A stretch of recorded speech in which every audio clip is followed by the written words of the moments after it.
Welcome everyone, my name is Chris Hendry. With Rainbow Six Siege's closed beta, a lot of you are going to be playing the game for the first time. Here are 5 tips pinpointing key behaviors and strategies to use while playing. Knowing the position of your enemy or denying them access to yours should be one of your team's top priorities. At the start of the preparation phase, the attacker spawn is a drone. Your main priorities are to scout traps, enemy positions, and the objective location. As the prep phase comes to an end, it is ideal to try to put your drone in a spot that is hidden. This will ensure it stays alive. As long as your drone is alive, you can use it to help your team by tagging enemies. Tagged enemies have their names shown through walls for a duration.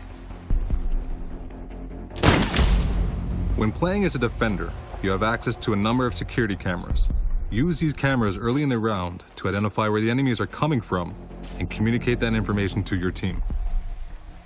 You have a compass at the bottom right-hand side of your screen that is useful to identify where the attackers have spawned and from where they are likely to breach. Also, each room has a name that is located under the compass to help players learn the map and better expose enemy locations. And remember, when not gathering intel, you should always try to take out the other team's observation devices. In Siege, destruction opens up many opportunities to create new navigation paths and line of sights. Understanding the map layout is just half the battle. You need to learn how to use destruction efficiently in each of them. Some walls and floors are partially destructible and will only allow for lines of sight. These offer you a new vantage point and allow you to throw flashbangs, grenades, and other gadgets. On the other hand, some walls and floors will be completely destructible, allowing you to navigate through. Learn where the floor traps are and which surfaces are fully destructible in each map. In-house, taking down a wall in the bathroom gives you visibility control on the main lobby area in the second floor hallway. Also, the kitchen's backdrop can be destroyed, giving visibility on either the back stairs or the kitchen while staying hidden.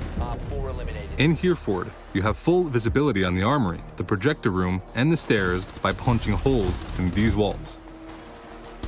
Lastly, in Consulate, you have access to one of the objective rooms in the basement if you breach the trapdoor inside the reception desk on the main floor. These are just a few examples. Navigate the map, play with destruction, and use it to your advantage.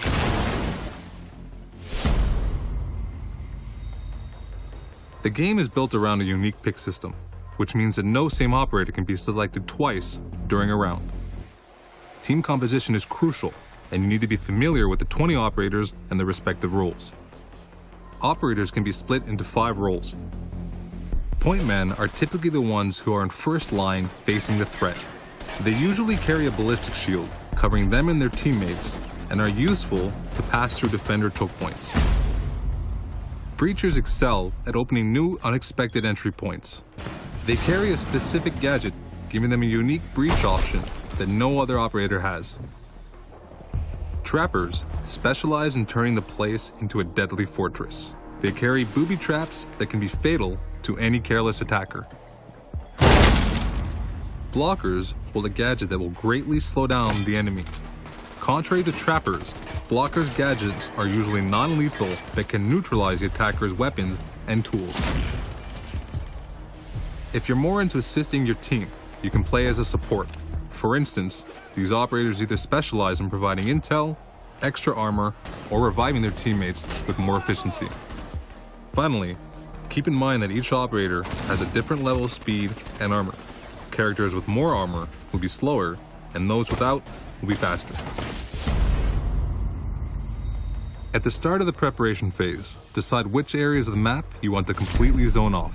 These sections should be heavily fortified with barricades, barbed wires, and well-placed traps. Attackers who take these paths will see their progress slowed and ultimately be exposed.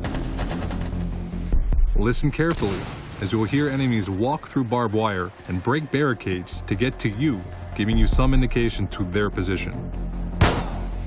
Completely barricading yourself in the objective room might be your first instinct when playing as a defender, but it's not always the optimal strategy. By doing so, your team gives the attackers full freedom to close in on you, like fish in a barrel.